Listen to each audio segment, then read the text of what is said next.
Hello to all my story lovers. Welcome back in Storytime channel. I'm Pallavi, reading interesting story books for you. Today I'm reading The Wizard of Oz, chapter number 4, The Road Through the Forest. Now what happened to the Dorothy and Scarecrow? Let's go and find it. After a few hours, the road began to be rough and the walking grew so difficult that the Scarecrow often stumbled over the yellow brick, which were here very uneven. Sometimes, indeed, they were broken or missing altogether, leaving holes that Toto jumped across and Dorothy walked around. As for the Scarecrow, having no brains, he walked straight ahead and so stepped into the holes and fell at full length on the hard bricks. It never hurt him, however, and Dorothy would pick him up and set him upon his feet again, while he joined her in laughing merrily at his own mishap. The farms were not nearly so well cared for here as they were farther back. There were fewer houses and fewer fruit trees, and the farther they went, the more dismal and lonesome the country became. At noon, they sat down by the roadside near a little brook, and Dorothy opened her basket and got out some bread. She offered a piece to the Scarecrow, but he refused. "I am never hungry," he said, "and it is a lucky thing I am not, for my mouth is only painted, and if I should cut a hole in it so I could eat, the straw I am stuffed with would come out, and that would spoil the shape of my head." Dorothy saw at once that this was true, so she only nodded and went on eating her bread. "Tell me something about yourself and the country you came from," said the Scarecrow, when she had finished her dinner.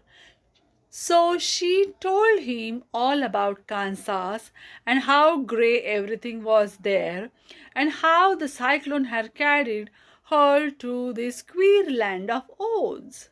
The Scarecrow listened carefully and said, "I cannot understand why you should wish to leave this beautiful country and go back to the dry, grey place you call Kansas." "That is because you have no brains," answered the girl. "No matter how dreary and grey our homes are, we people of flesh and blood would rather live there than in any other country, be it ever so beautiful. There is no place like home." The Scarecrow sighed. "Of course, I cannot understand it," he said. "If your heads were stuffed with straw like mine, you would probably all live in the beautiful places, and then Kansas would have no people at all. It is fortunate for Kansas that you have brains." "Won't you tell me a story while we are resting?" asked the child. The Scarecrow looked at the reproachfully and answered, "My life has been so short that I really know nothing." This is the Scarecrow and Dorothy and Toto. "I was only made day before yesterday," said the Scarecrow. "Whatever I was only made day before yesterday. What happened in the world before that time is all unknown to me. Luckily, when the farmer made my hair, one of the first things he did was to paint my ears, so that I heard what was going on. There was another munchkin with him, and the first thing I heard was the farmer saying, How do you like those ears? They aren't straight, answered the other. Never mind, said the farmer. They are ears just the same, which was true enough. Now I will make the eyes, said the farmer. So he painted my right eye, and as soon as it was finished, I found myself looking at him and at everything around me with a great deal of curiosity, for this was my first glimpse of the world. That's a rather pretty eye, remarked the munchkin who was watching the farmer. Blue paint is just the color for eyes. I think I will make the other a little bigger, said the farmer. And when the second eye was done, I could see much better than before. Then he made my nose and my mouth, but I did not speak because at that time I didn't know what a mouth was for. I had the fun of watching them make my body, my arms and legs, and when they fastened on my head at last, I felt very proud, for I thought I was just as good a man as anyone.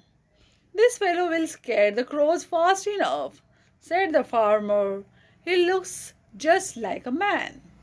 Why, he is a man, said the other, and I quite agree with him.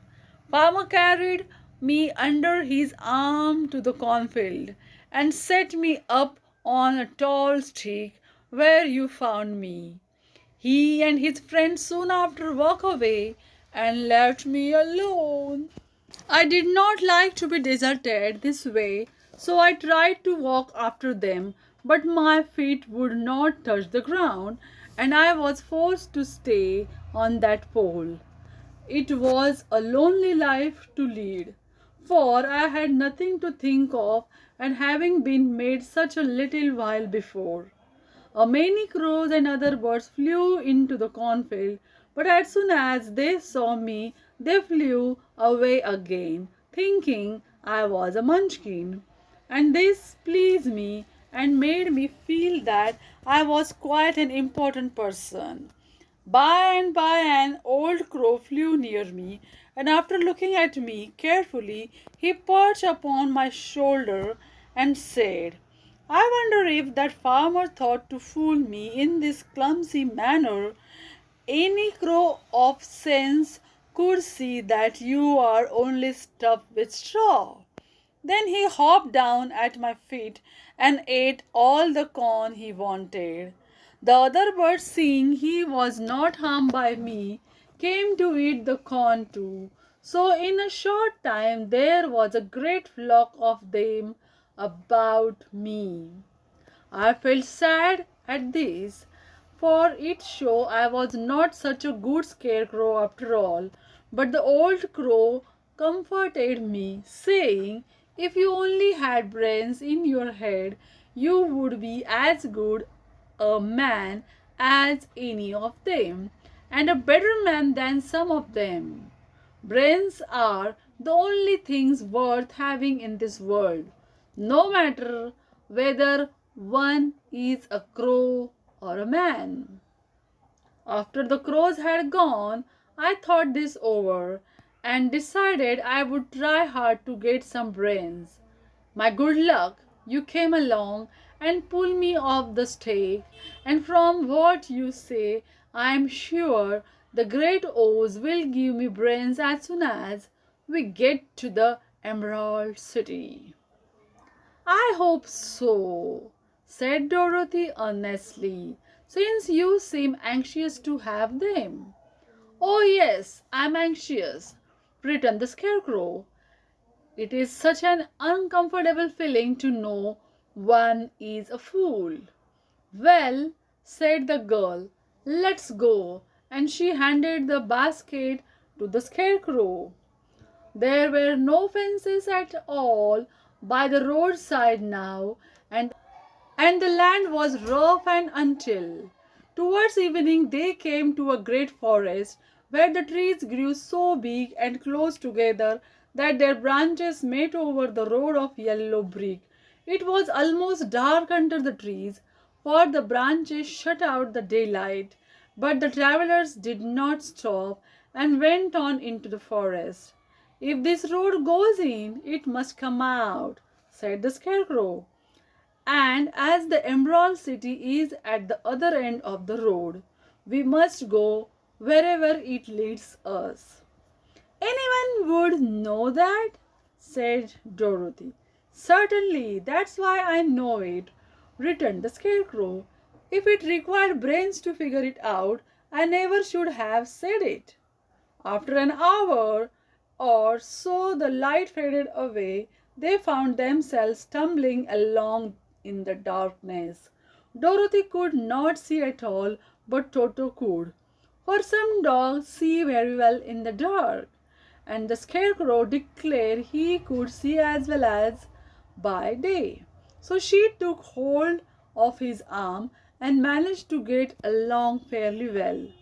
If you see any house or any place where we can pass the night, she said, you must tell me, for it is very uncomfortable walking in the dark. Soon after the Scarecrow stopped, I see a little cottage at the right of us, he said, built of logs and branches. Shall we go there?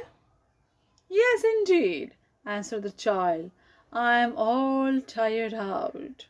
So the Scarecrow led her through the trees until they reached the cottage, and Dorothy entered and found a bed of dried leaves in one corner. She lay down at once, and with Toto beside her soon fell into a sound sleep. The Scarecrow, who was never tired, stood up in another corner and waited patiently until morning came. Now, this is the chapter 4. Do you like this? Then tell me in the comment box and subscribe our channel. Thanks for watching, guys.